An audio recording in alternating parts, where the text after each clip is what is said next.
ndabimubwira ndambarira ngo imaze ngo katuma ndabwira indirimbo ndashaka kurondera snap turiko turakora indirimbo muri janvier kwantuze iyo ndirimbo wari bwaje yo kuyikora kuvuze 4 mois 4 mois zirashika muri janvier arambarira ngo nivyo ngo urashaka gusanga bisa so the thing is that yaraje arabimbarira arumva ko atari ivyo mais peut-être qu'il voulait son moment de gloire je ngira mvuge nabi why because twarabivuganye jewe arumva ko atari gwiwe ndanamuprouva ndamubwira si wawe twayitanguye en janvier et il est allé quand même gucafuza mon nom ngo namwivye indirimbo so nanje ngira ndabivuge soit nukuta maîtrise umuziki cyane soit il voulait son moment de gloire il voulait kuvuga ko namwivye indirimbo daso ugasanga mubandanije mwicarana nakora musangi ivyiyumviro c'est pas ngo ndakuraba ngo ngo ufise umudugu yuhe ngo tuba bagenzi oya turicarana rimwe kabiri gatatu tu abagenzi bose mfise ahanira abagenzi banje n'abakobwa nta bagenzi b'abahungu mfise abagenzi b'abahungu bonyene mfise n'abasani abo basani nabone tureke kubeshana ntituvugana misi yose tuvugana ibiki ko nabone usanga bafise abagore wowe umuvugana n'umukobwa wundi atari umugore wawe atari umusheri wawe ntasase bigira nanje yawo wese hari abantu batubona bakavuga ngo aba artiste ngo kunuku nibasa n'abantu voilà la femme idéale à épouser et tout mais ce n'est pas la femme idéale parce que toi tu as une femme idéale à épouser hari undi muntu ashaka kurongora umusani we biramuryohera ijya monde iramuryohera so ça dépend de toi ukuntu ubona ubuzima na ouverture d'esprit ufise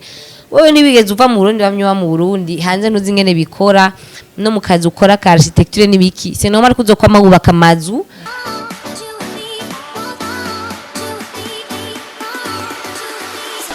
Kuku abakunzi ba Magic Channel n'ababosi bacu twizeye ko mumeze neza twebwe tumeze neza nashaka kwanza imbere yuko ntangura kuvuga ibintu byinshi nibutse ababone ba Magic Channel bose abadukwikirana bose abifuza kuza muri Magic abantu bafite amatemonyage ntahe n'ibindi byinshi aba message bashaka gushikiriza murahaye ikaze muri Magic Channel so uyu munsi dufise umutumire oya n'umutumire dufise umustar uyu munsi twazaye muri Magic Channel umukobwa mwiza bavuga ko afise ubwenge bavuga ko avuga neza afise ijwiritesa urumva na wundi ni Mokenzi reka tumuhe ikaze aturamutse Mona ni sawa ego ni sawa nawe ego meze neza maze reka ndakugira ikintu cambere okay usa neza urakoze usa neza cyane namye ndababwira ati ndakunda ijwi rya Mona umva nitwa tiko turavugana nza kuguma nasamye ko ndakunda cyane thank you very much bro Mona reka duhere mu buzima busanzwe cyangwa reka duhere mu muziki ego weruka gusohora indirimbo yawe nshasha ya Only One deje kama ndakubwiye felicitation kubera iraryoshe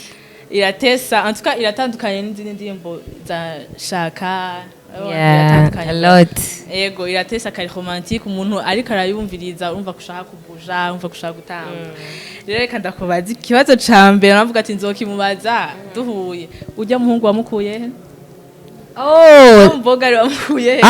ujya ntibinagoye cyane nibaza yuko niko kazi kiwe numu mannequin so nibyo akora for a living aradefila ifoto zare giriki so namaze kumubona mu madefile atandukanye mais bizarrement ndiko ndarondera mu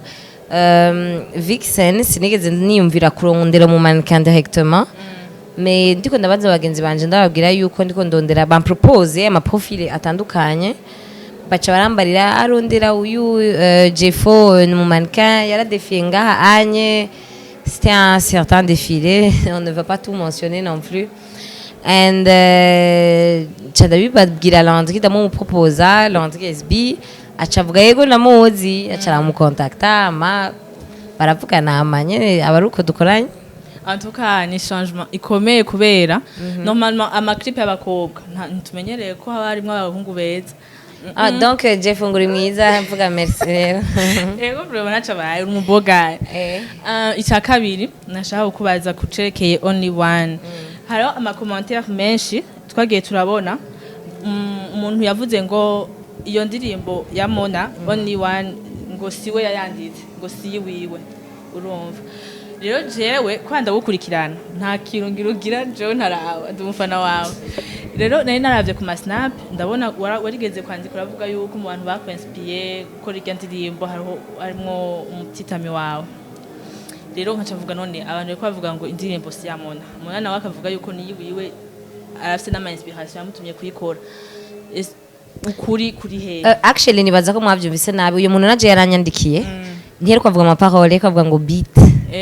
Ntiyavuze amaparole ça vient trop de moi. Amafraze abiri y'igiswahili atangura ni na Bifesi yayanditse. Like nari kumwe na Bifesi na Dramatic. Bon, bien sûr nta giswahili nzi, that's why ari we ico kintu yakimfashije. So la personne yababwiye beat nigeze avuga amajambo. Okay. Hanyuma na beat actually sivyo. Je pense que soit il y a deux cas. Simvuze ko ari ivyo. Soit il y a que peut-être ntamenyereye umuziki ucane wa kompa, mbwa imiziki ya kompa irafise ukuntu isa. Ni ya melody ya ona hariyo ni ya instrument ya piano ukuntu bayiregla igacivuga amanote ntabasa. So the thing is that soit yarumvise umengira sona nk'iwiwe de 1, soit peut-être ko amanote yashaka gusa, mais moi ce que je sais n'ubu nyene wo muzana ngaha yaranyandikiye actually the guy yaranyandikiye en plus je peux chercher ama message nimba nkiyafise ndabimubwire ndambarira ngo imaze ngo katuma ndabwe indirimbo ndashaka kukurondera snap turiko turakora indirimbo muri janvier kwanuze iyo ndirimbo wari bwaje yo kuyikora kuvuze 4 mois 4 mois zirashika muri janvier arambarira ngo nivyo ngo urashaka gusanga bisa. So the thing is that yaraje arabimbarira arumva ko atari ivyo, mais peut-être qu'il voulait son moment de gloire. Jengira mvuge nabi why because twarabivuganye jewe arumva ko atari gwiwe ndanamuprouva ndamubwira si wawe twayitanguye en janvier et il est allé quand même gucafuza mon nom ngo namwivye indirimbo. So nanje ngira ndabivuge soit nukuta maîtrise umuziki cyane, soit il voulait son moment de gloire. Il voulait kuvuga ko namwivye indirimbo, that's all. Because iyo ndirimbo yakoze kuva muri janvier fin janvier début février tugiheza amatournage ya Akuna Matata ndavyibuka. Non, Akuna Matata ari fin décembre cha turayisohora muri janvier. I remember very well. Mugiye no kuri musanje naciye nja muri studio. So the thing is that soit il voulait son moment de gloire, soit yarihenze, mais je ne sais pas de quoi il parlait parce que le beat Jenny Jenashiri jouer ndamubwira nti horira ikintu kijanye niki turagikora nico twatangiye gukora uca mbere. Je me rappelle j'étais avec Bifesi et Dramatic turanregistre ibintu, le lendemain matangaruka ndamubwira futa vyose vyose yarafuse twasubiyemo gushasha. So akel mu waje no banivye beat y'abandi no hanyuma naho noba nayivye actually sije noba nayivye yo bari umu producteur yashatse kuyigurisha ntambarira ngo yayikwiye kundi muntu actually mais le truc c'est que nivyo nabaye kubera iki jewe beat bayikoze guhera ku kantu ka mbere gushaka kanyuma ndi ngaho ari je ntanze yide kubera nkunda kompa obviously. So Mona watubwiye yuko ari wayanditse kuva ku cambere gushaka ku canyuma. No. Hariyo utufraze tubiri yanditse Bifesi, hariyo 3 drama avec refrain c'est moi, hariho le deuxième couplet c'est moi. Vyinshi vraiment ni jewe mugabo uri muri studio n'abantu kunko umuntu wese abizi ntiyabura kantu wandika umuntu akakubwira ati gatourne gutya kagira iki, mais si dans le gros c'est toi qui écrit abari we wanditse. Turamenyereye abarundi kazi bakora umuziki akenshi sinovuga ngo akenshi ntibandika kuko ntavyonzi muri bake bandika. Wowe indirimbo zawe nyinshi nuzandika bavuze ko shaka ari wowe wayanditse ni inye ama compliments bavuze ko ari wowe wayanditse. Ni inspiration nyamukuru bari gutuma kuba ari wowe uyandikira udahora uja kugura izisanzwe zanditse. Actually ikintu cyambere gituma ari je niyandikira c'est parce que à chaque fois banyandikiye je n'arrive pas à chanter birambihira, je sais pas pourquoi. J'ai une manière d'écrire yisangije wanje ukuntu muzomenya kwindirimba arimo nayo yanditse nuko ata phrase zibiri zizohera igirimi kidahindutse. Pourquoi? Parce que no mu kuvuga sinzi kuvuga ikirimi kimwe. Tu vois même maintenant ndiko ndavanga ibirimi ntibibaho naho vyakabaye ko jewe shaka kwandika indirimbo nkandika phrase zine ikirimi kitarahinduka. So every time every time mbonye indirimbo irimwe ama phrases zitatu zivuze hacahinduka ikirimi it's me. And every time nk'indirimbo ntanditse unucu nabibona ko atari jewe ndafuha ndirimba kupress ikirundi sasa bigena kikirundije gikura hehe ni Kidumu yanditse no kuri nindi bitangwe baravyandika written by Kidumu. yeah, obviously urumva yaranditse indirimbo but the song it was my project but niwe yanditse kazi ibyo navyo nta nari kwikura. So every time banyandikiye ikintu je n'arrive pas à chanter ndaririmba kumva umenga ntibisona umenga ntibinsa je me dis mais ça c'est pas moi and je me dis je préfère écrire moi-même même si n'andika ibintu vya grave mais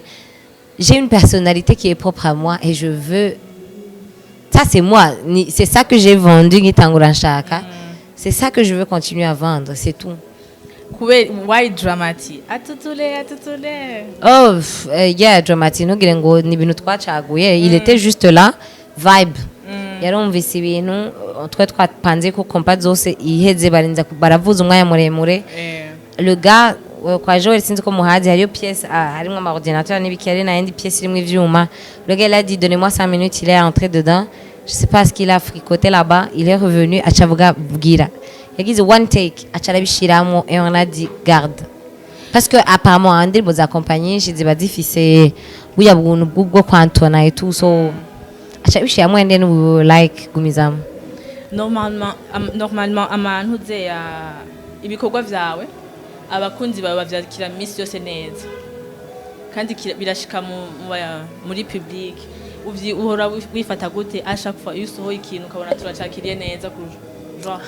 uvyumvamo gute? Actually ibikorwa nta nemwe vyakigwa neza birakigwa neza mugapana kuri degré imwe. So every time degré bayinyisha umuntu aragirwa akavuga ati sinatamvye nirorera like nukuri vraiment akazi kanje karaje gupeya every time naho bidashitse hajya naho uvuga ati nihabura abantu nijana basi iyo ndirimbo bayikunda parce que je ndafise indirimbo my fave mu ndirimbo ziwanje indirimbo mvuga ati izi ndirimbo vraiment mbariye nyumvisha indirimbo yawe niyo nza gukumvisha ko ndazikunda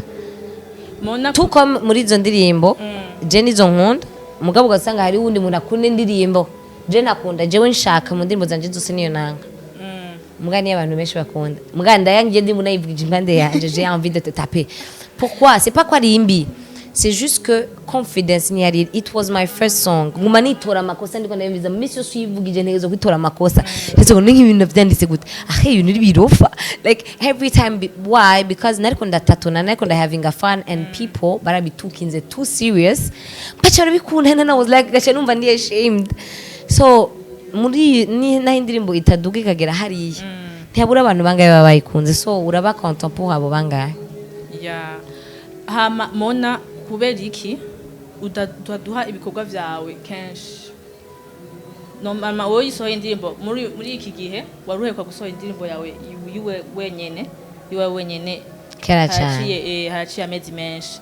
muri yindi minsi naho yari ama collab kubera ko udahukunda kuduha ibikorwa vyawe vyinshi vyiwawe. Ndafatirwa vraiment mu buzima bwanje sindirimba gusa hari ibintu bifatira cyane nariko ndaniga nariko ndakora master et tout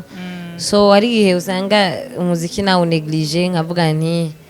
reka ni concentrate ku bindi cyangwa ugasanga uragiye no mu bundi buzu ubona buriko burinjiza cyane amahera gusumba umuziki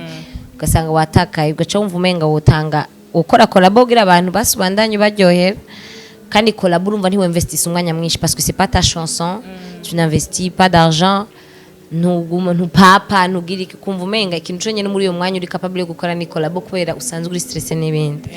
So most of the time nivyo mugabo ubunye naravuze mana ngira no kuri ibyo ndabihebe ko je ndababaza abafane banje cyane barababara ko natandirimbo ndabasogira ndabihebe vraiment nariyemeje. Yego nukuri ugerageza uzaduha ibintu kenshi wazi urigituma urabona muri iki gihe abakobwa ntibeko baragaragara gose mu muziki w'u Burundi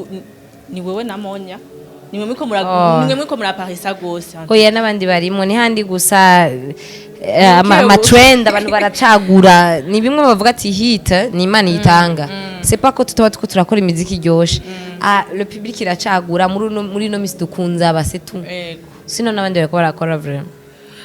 Bon reka tuve kwanza kuvy'umuziki vyaheze baduhaye hit kandi iraryoshe félicitations. Thank you. Hama reka tuje mu buzima busanzwe bw'iwawe ndakunze kubona uri kumwe abagenzi ni babandi antuka kuvyo wowe utwereka ibyo ushazisa kutwereka abagenzi ni babandi nyene kandi turavye abagenzi bawe na mugenzi wawe numwe uvuga ngo aroroshe genre aroroshe mu biki mu bintu vyo kurondera usanga umwe wese afite aka business kiwe hariya aka business kiwe kaya nta munsi turabona genre ntituba tuzi ubuzima bw'abantu bwantuka entourage yawe novuga gute iragukorera niko twobivuga uhora ucagura gute bagenzi bawe canke ni kubera iki ufise Jesi mvuga ndacagura nicarana n'umuntu rimwe kabiri gatatu ugasanga mubandanije mwicarana kwera mu musanga ivyiyumviro sepango ndakuraba ngo ngo ufise umudugu yuhe ngo tuba bagenzi ya turicarana rimwe kabiri gatatu tu abagenzi bose mfise ahanira abagenzi banje n'abakobwa nta bagenzi b'abahungu mfise abagenzi b'abahungu bonyene mfise n'abasani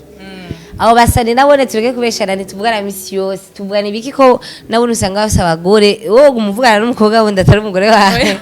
atari umusheri wawe nta sasi bigira nanje ugasanga si umusheri ntibikunda guma ndi bavugana n'umundi muhungu umwanya wose so abagenzi banje most of the time n'abakobwa and the thing is that bama bambaza ndafise ukuntu hari abantu bamambara ngo ndaharara ngo turaharana n'abantu ntiduhararana au fait je umugenzi wanje umaze imisi tutambona turi kumwe umwe ari particulier nuko abari busy wenyene mu bintu vyiwe kandi ndamuha umwanya hakaba hari uwundi rero yamafise umwanya muri uyo mwanya twashituma tugumana ugasanga uyo nawe arabuze umwanya umunsi ugasanga nsubiye kugira mugabo bose entre bo baba bazinanye tugendana n'ufise umwanya uya wundi tukamuha umwanya akajera ibintu vyiwe kubera iki comme tu viens de le dire twese dufise ubuzima butandukanye ubuzima bwacu si gusohoka gusa naje hari gihe mari mesi mutambona kuri Snapchat atanamwe mukomana mbona ndi mu bindi bintu vyanje ça fait rero yuko la personne en soi ari umugenzi wanje akambarira ndiko niruka muri ibi bintu muri uyo mwanya jewe ntituriko turakorana iyo business siza kumambwira ndambwira ngo dusohoke tuje kunwa tuje gusohoka kwifungura muri restaurant elle a pas le temps je vais chercher muri abagenzi bacu udafise umwanya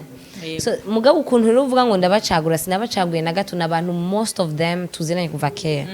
gusa ubuzima bwagiye buratuma usanga tuba proche muri no myaka hanyuma ugasanga comme je viens de te dire ivyiyumviro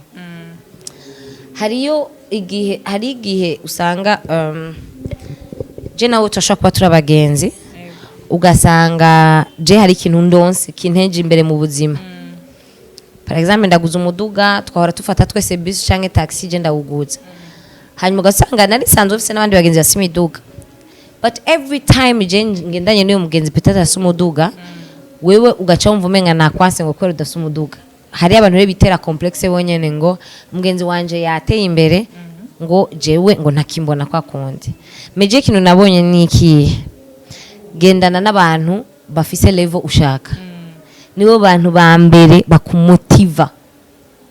je namambwira abantu nta kintu kingyohera n'umugenzi wanje ateye step ikuze umengo turi kumwe kuko vuga nti je nkazoba naramubona muri ibi bintu nzoryoherwa tellement ko nzobishaka je ndamwegera ndamubaza ingene ndabigenza and j'ai toujours remarqué que je ikintu kinteza imbere mu buzima n'abagenzi banje nibo batuma ndinda ushaka iyi marché genda narakimwe uvuga ibi kubera ikibo barabicamwo and every time naho mbafise umuntu business yiwe ikuze ikisuko ndamucagura tuba tuzineye kuva kera mugabo nibwirana ahubwo wowe gumutera imbere ucumbarira aho waciye do you understand so c'est pas qu'on ndabacagura ngo kubera ngo bose basukuntu biyungunganya mu buzima c'est juste que twaramanya abo bantu ndabazi kuva kera bose ndashobora kubwira aho twahuriye suwa tukakandi twari dusijyo dufise mugabo nta kintu kinjohera nko kubona bateye imbere kuko iyo bateye imbere nanje ndatera imbere mukibaza ngo ibintu vyizanye mugabo ni kwa kundi nyene umuntu abona ama snap muri mu muryohero muri mu nzoga wowe baza ngo tuvugana inzoga gusa mugabo ugasanga turavugana n'ibindi biduteza imbere ugasanga dutereye imbere rimwe pourquoi y a pas de jalousie twese dushaka yuko uwo tugendana atera imbere ya yego amitié yawe na Dramati imeze gute muri uyu mwanya kubera ko neza cyane urazi igituma ndakubajije hariho snap ugeze gushira ko muriko muratamba yari only one yego hama ndiyumvira ne mona ko wewe bamutubwiye ati jewe umukope wanje ukuntu ari jaloux nibisanzwe ndavuga none mona umukope wawe ge video ayibonye muriko muratamba kujya kole serré kandi mwari nibaze ko mwari kwa Dramati yabifashe gute? First of all, the thing you have to know, c'est danser avec Dramati sur une vidéo, il faut choisir un téléphone. Une chose qui me note kutambana nawe muri clip. Je cyo tumwe no gutambana na Jeffo muri only one cyo tumwe no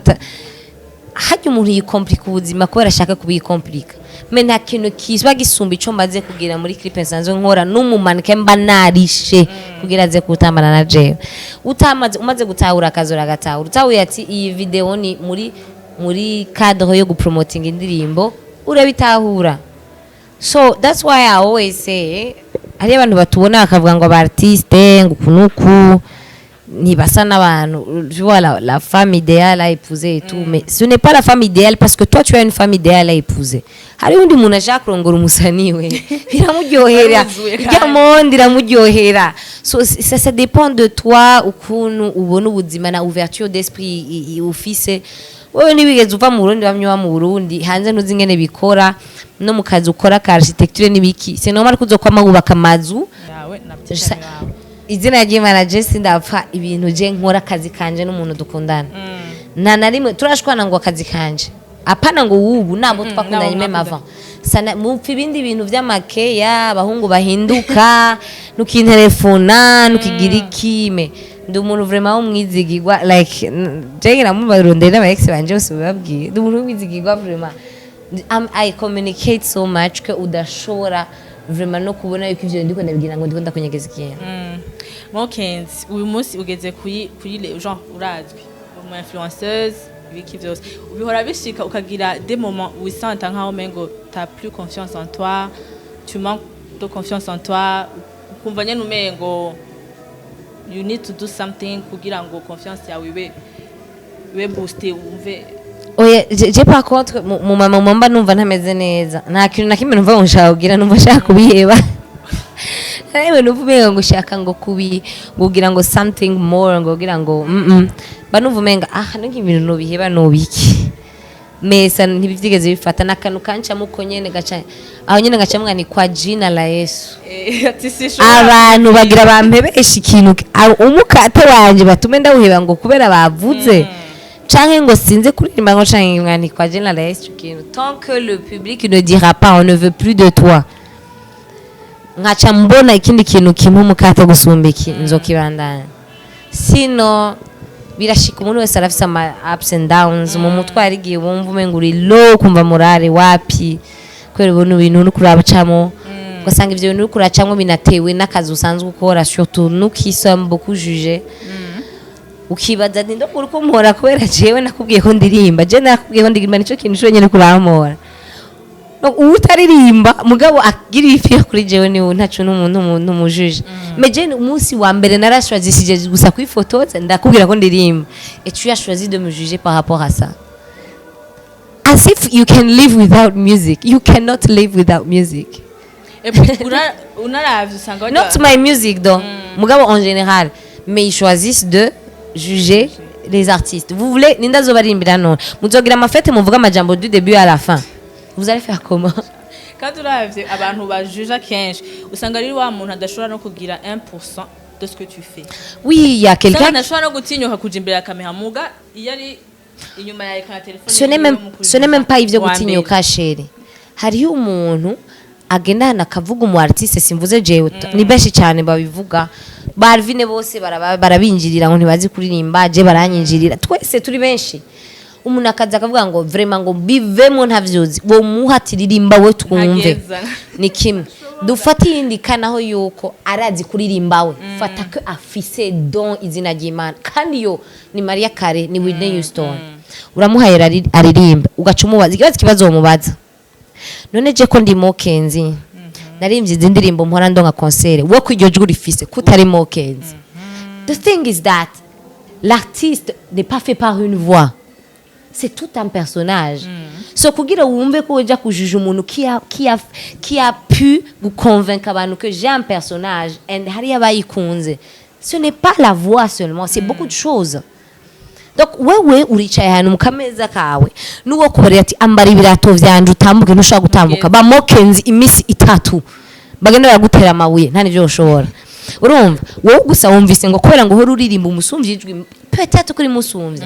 Me ivyo wewe yarinze gucamwo ajya mabuye atambaye ibirati bicupa yarinze gutambukamwo ijya mirira abantu birigora mutuka bamwita ivyo byose kugira shike hariya wewe wirigwe uvyuka naho utamukunda umufollowinga ntumwana following ibyo bintu yashikize ubwiragira aho hantu wowe bishobora ko bamufise ijwi so les gens barakwiye kureka kuraba ama détails un artiste est un artiste kubera ama facteurs menshi cyane wowe ushima akazi kiwe kahageze ureke kuyuma yumvira ngo ayo majwi sino na mariwede twarayitamba na harimo iki hariye si hit reka kurondera ibintu byinshi mushime gusa akazi k'abantu Mona ngenda kubaza ikibazo ca nyuma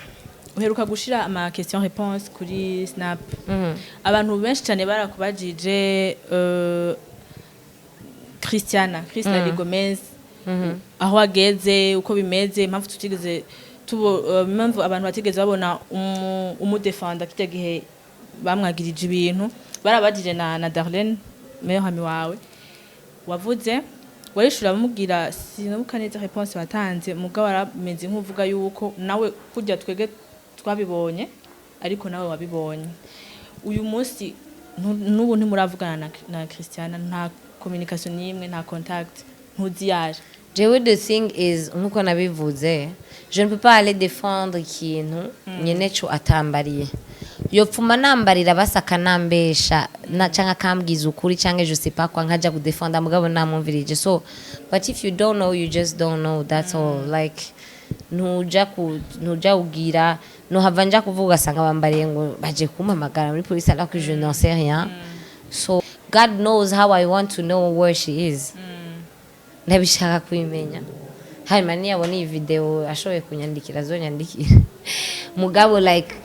nobambeshe vraiment ni kubesha ni icaha sindi buje gutanga avis yanje ku kintu nazi vraiment que ce soit vrai que ce soit pas vrai je n'en sais rien faudrait que j'entende toutes les versions faudrait que je ne sais pas mais je ne peux pas me prononcer sur quelque chose que je ne sais pas but I hope ahari she's fine nk'umugenzi wawe yari umugenzi wawe ntibigeze ubadeshe kuvuga ati Elma Ghosté sinzi yari ntigeze ambwira ukuntu bimeze sinzi uko amerewe Jean amitié yacu après bijya kwatigeze aho contacta canke akurondera umuvuga ntiwigeze ubadeshe uvuga ati je nzi ko turi abagenzi yombwira vyose atonyihisha first of all Christiane ari umugenzi wanje dans la vie privée nakazi twakorana ça veut dire que uko niyumvise nivyo nuko yongose canke ikintu biraba le public déjà de base that's my private life ni nkuko nobabwira ndi sinshaka kubabwira umutipe wanje yitwa gute sinshaka kubabwira haba sinshaka kubabwira imyaka yiwe sinshaka kubabwira umwanya tukundanya donc iyo question nshatse ntayo no kwishura de base parce que c'est ma vie privée de 1 et mugabo ico numva naho nuko peut-être que je peux comprendre la curiosité abantu c'est kubera j'avais rendu l'amitié publique I can understand but the way I felt about that birabajeyo but nachamukunda je me dis toujours les gens font des choses pour une raison précise nachamukunda kandi ndabizi kwa nkunda ko nta kibije yankoreye personnellement do you understand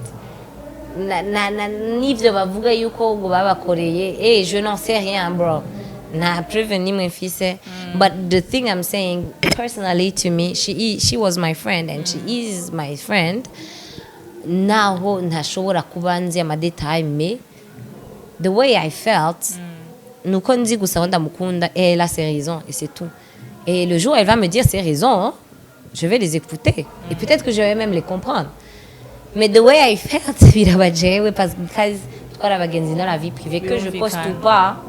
ni nkuko papa wanje yonyihakana sinoshanza kubisigura kuri television ngo kwera ngo nigeze kwereka papa wanje wari we ku marezo social it's still my private life. Merci beaucoup Mona. Je vous en prie. Murakoze cyane. Yego namwe murakoze kunumira. Yego. Abakozi ba Magic cyane nizere ko mwaryohewe n'ikiganiro twagiranye na Mona nizere ko mwanda yamudukurikirana hamanda yibutse kugira abonner yibutse kugira subscribe mupartage mugira amaje mu comment hama mugume mutwiteze mugume mudukurikirana murakoze cyane.